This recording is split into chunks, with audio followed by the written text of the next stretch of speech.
Boa tarde. Vamos agora dar início à sessão relativa aos princípios de mobilidade urbana sustentável. O objetivo da sessão é, tendo em consideração a visão que falámos para Maputo, identificar aqueles que deviam ser os princípios que deviam orientar as políticas e as decisões em termos de planeamento. Vamos começar por algumas definições para sabermos de que é que estamos a falar, nomeadamente sustentabilidade urbana. E o que é que quer dizer sustentabilidade? Sustentabilidade significa a melhoria da qualidade de vida humana dentro da capacidade dos ecossistemas de suporte. Ou seja, há um limite para esta nossa qualidade de vida e que é determinada pela capacidade máxima que os ecossistemas têm de aguentar a carga. A sustentabilidade urbana ocorre quando as condições económicas, sociais e ambientais levam à melhoria da atividade humana e do bem-estar sem comprometer a vida das gerações futuras. E aqui é que está a grande questão. Os nossos comportamentos não podem apenas ter em consideração aquilo que se passa hoje em dia e que já é preocupante, mas sobretudo pensar naquilo que queremos deixar para as gerações futuras. Outras definições também aqui importantes é perceber a diferença entre mobilidade e transporte. Muitas vezes nós utilizamos o nome mobilidade como um sinónimo de transporte, mas efetivamente não são sinónimos. O transporte é efetivamente o veículo, a forma como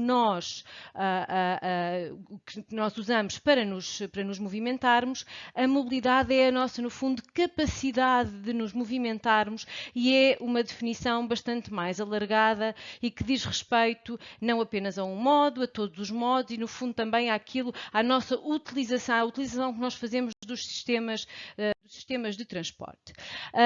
Outra noção tem a ver com o que é, no fundo, uma mobilidade urbana sustentável e tem a ver com esta noção de eficiência, de movimento eficiente de pessoas e de bens, que aumenta a atividade urbana e o bem-estar dentro da capacidade dos ecossistemas. E aqui voltamos a encontrar a questão da sustentabilidade e a questão deste limite que existe. A questão também da eficiência, o que é que no fundo significa sistemas eficientes? São sistemas que são seguros, por um lado, que são protegidos, que são equitativos, ou seja, que permitem a acessibilidade, no fundo, a todos, que são energeticamente eficientes e sustentáveis e que contribuem para o bem-estar das populações.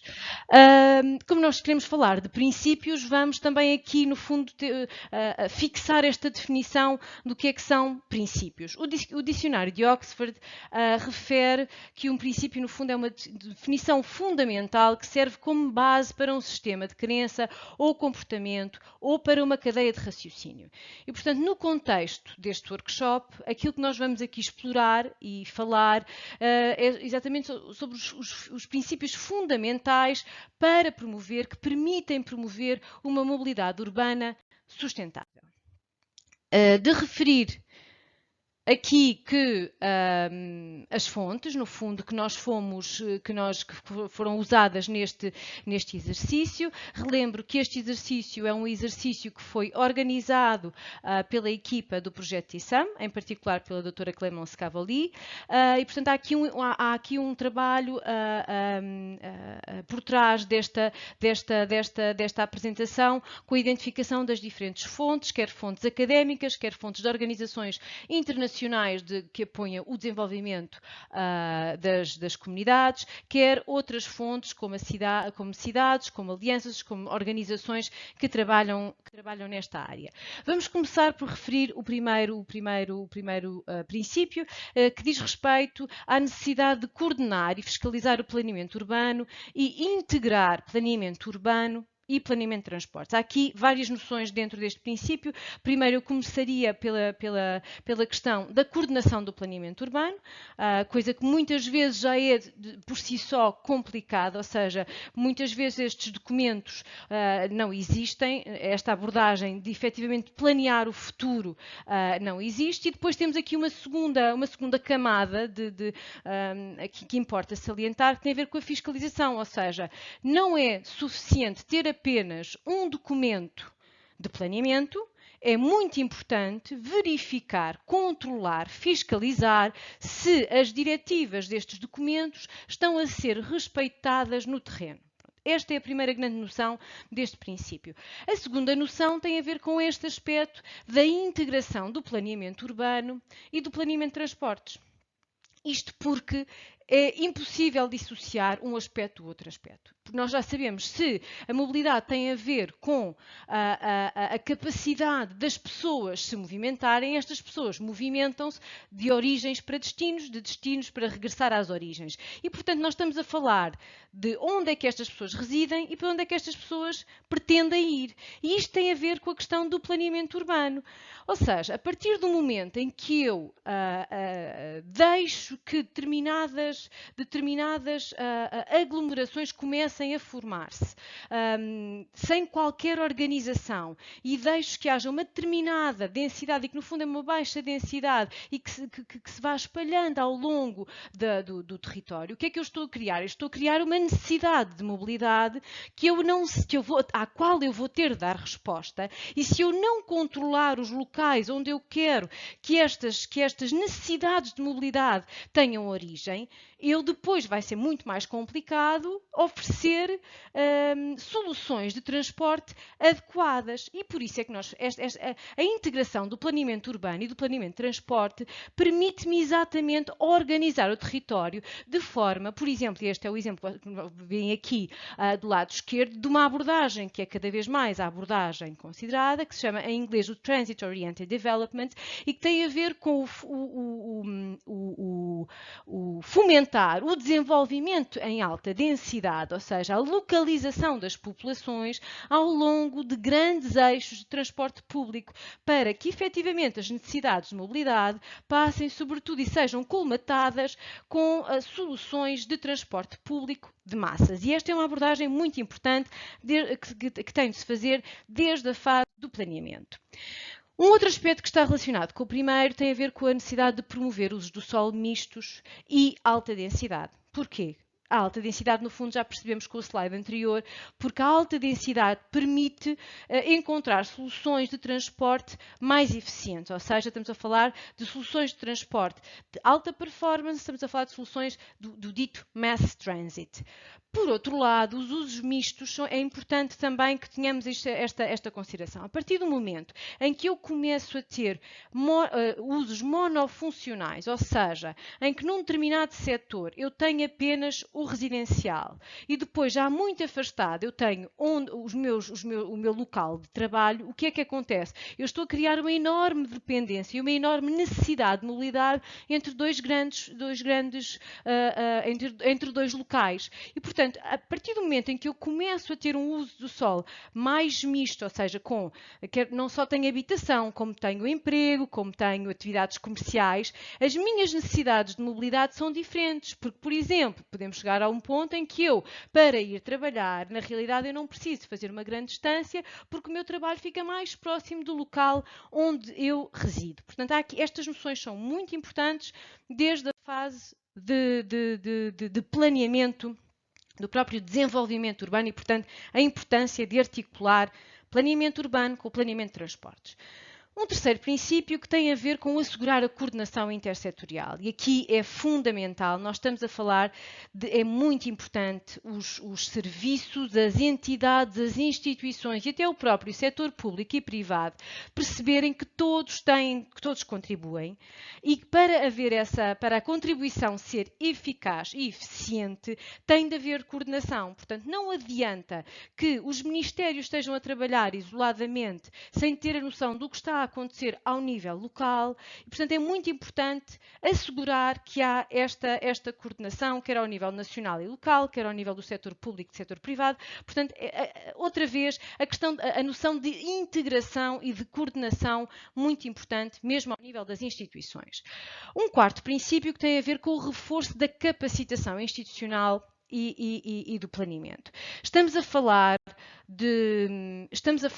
da necessidade de reforçar ou muitas vezes criar estruturas que permitam depois a gestão e a operação dos sistemas de transporte. Aqui é o exemplo, por exemplo, da Agência Metropolitana de Transportes de Lagos, na Nigéria, e temos também o nosso exemplo em Maputo, da Agência Metropolitana de Transportes de Maputo.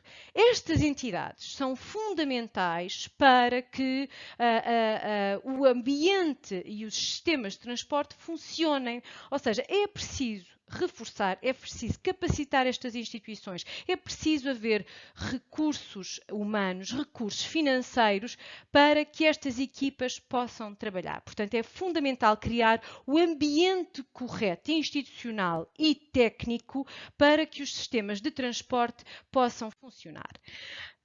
Um quinto princípio que tem a ver com a atribuição e, no fundo, dar prioridade ao transporte coletivo, ao transporte público e aos modos ativos. O que é que são os modos ativos? Estamos a falar do andar a pé, do andar de bicicleta.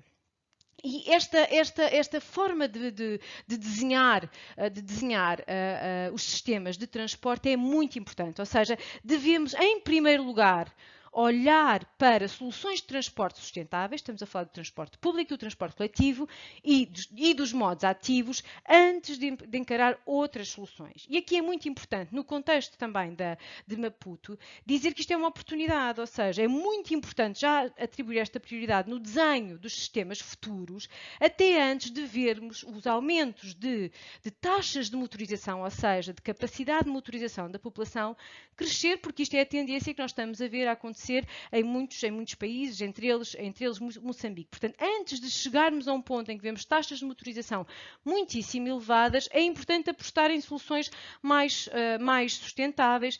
E aqui há várias formas de o fazer, nomeadamente melhorar e assegurar as infraestruturas pedonais, e aqui pedonais, mas poderiam ser também cicláveis, e as infraestruturas de transporte coletivo e de transporte público em geral, ou seja, estamos a falar em garantir que as infraestruturas têm as condições de conforto e de segurança para serem utilizadas, não só as existentes, e mesmo quando não existe, garantir que estas existem. Da mesma forma, infraestruturas de transporte público. E o que é que nós estamos a falar em termos de infraestruturas de transporte público? Estamos a falar de vias bus, ou seja, a implementação de vias reservadas ao transporte público, a criação de paragens de uma forma formal. Portanto, é muito importante que esta atribuição, o dar prioridade ao transporte público, transpareça ao nível da infraestrutura. Um outro aspecto tem a ver com a necessidade de assegurar o transporte público para todos, e aqui em particular para os mais vulneráveis. Portanto, a questão do acesso, da facilidade de acesso ao transporte público, e, portanto, tem de se pensar os serviços dessa forma, e a forma como estes são geridos tem de permitir que mesmo pessoas mais vulneráveis, com menores capacidades financeiras, tenham acesso ao transporte público. Um outro aspecto tem a ver com, trabalhando um bocadinho mais a montante e noutras questões, com a alteração quer de mudanças de comportamento, quer ao nível da influência, do influenciar das opções de mobilidade. E, portanto, ao nível das mudanças comportamentais, é importante que as pessoas percebam que as suas ações têm consequências e começarem a introduzir estas noções de sustentabilidade, de uma escolha que deve ser feita, devo ir de carro ou devo ir de transporte público. Portanto, é muito importante tentar fazer estas mudanças, e também ao nível de próprias medidas de gestão da mobilidade e de promoção de utilização de modos mais sustentáveis. É óbvio também que não podemos esquecer que, para podermos falar em mudanças comportamentais, quer dizer, também temos de ter as condições e as opções de transporte já implementadas. Portanto, é muito importante não esquecer também a realidade que já deve existir no terreno. Um outro aspecto que está relacionado com este princípio tem a ver com a necessidade de assegurar sistemas de transporte multimodais e integrados. E o que é que nós queremos dizer? E esta é uma abordagem muito próxima do plano de mobilidade urbana sustentável. Lá está. Ou seja, a forma como nós olhamos para o sistema de transportes é de uma forma multimodal, ou seja, são todos os modos que são importantes. Andar a pé é importante, considerar que há pessoas que andam de bicicleta é importante em determinados contextos, andar de autocarro, andar de comboio, até andar de carro. Ou seja, o sistema deve ser visto de uma forma multimodal e, sobretudo, integrada. Perceber que há pessoas que não vão só andar a pé e há pessoas que não vão só andar de carro, ou seja, alguém pode ter de ir a pé até ao autocarro, apanhar o autocarro e depois voltar a ir a pé, ou seja, há uma sequência de utilização de diferentes modos de transporte que é preciso considerar no desenho das redes de transporte. Um outro princípio tem a ver com a necessidade de promover a inovação tecnológica para reduzir impactos ambientais, otimizar a eficiência dos sistemas e reduzir as necessidades de mobilidade. E aqui há realmente soluções, desde o mais tecnológico ao menos tecnológico. Começaria aqui pela questão, até por este ótimo exemplo, que é a simples colocação de informação sobre a rede de transporte público que existe num determinado território, e aqui vemos o mapa da rede de transporte coletivo de Maputo. Nas paragens, já é um primeiro passo de informar e de fazer chegar informação ao utilizador. E depois podemos ir mais tarde, podemos falar de sistemas de informação em tempo real. Portanto, as soluções tecnológicas que existem hoje em dia são vastíssimas e realmente é preciso não esquecer que elas contribuem também para a eficiência dos sistemas. É óbvio que os sistemas têm de existir antes das próprias soluções tecnológicas. Não são as soluções tecnológicas por si só que vão corresponder a soluções. Um outro aspecto também tem a ver com outras soluções tecnológicas que permitem, no fundo, reduzir as necessidades de mobilidade, e nós vimos isto também com o teletrabalho. Depende muito da atividade profissional, obviamente, mas o teletrabalho realmente permitiu, e as soluções tecnológicas que permitem o teletrabalho, permitiu exatamente reduzir as necessidades de mobilidade, e aqui se viu o grande impacto e a forma como é possível reduzir a mobilidade das pessoas quando se criam condições para que elas trabalhem em casa. Isto são alguns exemplos de inovação tecnológica. Um outro princípio fundamental e que tendemos a esquecer, que é para que isto tudo funcione é preciso assegurar o financiamento do setor da mobilidade. Os sistemas não aparecem sozinhos, ou até muitas vezes aparecem, mas depois rapidamente morrem. Para haver também uma sustentabilidade dos próprios serviços, é preciso capacidade financeira. Não basta apenas, por exemplo, comprar ou fazer o investimento inicial, por exemplo, do material circulante, se depois não há capacidade para gerir a rede e para, no fundo, manter e alimentar os custos que redes de transporte têm. Portanto, é fundamental perceber quais é que são as fontes de financiamento do setor da mobilidade. Vou dar-vos um exemplo que acho que talvez o exemplo mais fácil.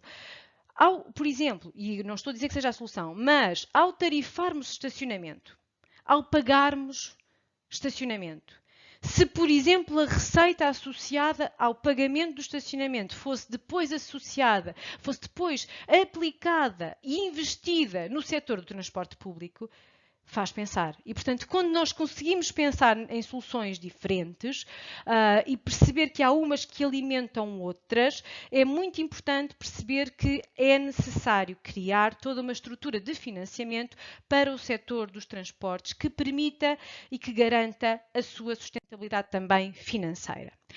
Por último, é óbvio que todos estes princípios de sustentabilidade estão, no fundo, a contribuir para aumentar a resiliência urbana. E agora temos falado muito de resiliência urbana, de resiliência climática, mas a verdade é que está interligado. E, portanto, aqui com estas imagens nós conseguimos ver, por um lado, a resiliência urbana também passa por, ao nível dos espaços, pensarmos de outra forma, termos espaços que oferecem mais sombras, que protegem mais do sol, mas também a resiliência, no fundo, a capacidade de nos adaptarmos às necessidades e sermos capazes, no fundo, de preparar a cidade para ser mais eficiente, para ser mais sustentável no futuro. Isso tem a ver com essa com o aumento da capacidade de resiliência. Portanto, temos de pensar em cidades menos dependentes do transporte individual, menos dependentes do transporte motorizado e mais dependentes e mais focadas em transporte mais sustentável, em transporte de massas e em transporte e em modos ativos. É esta a grande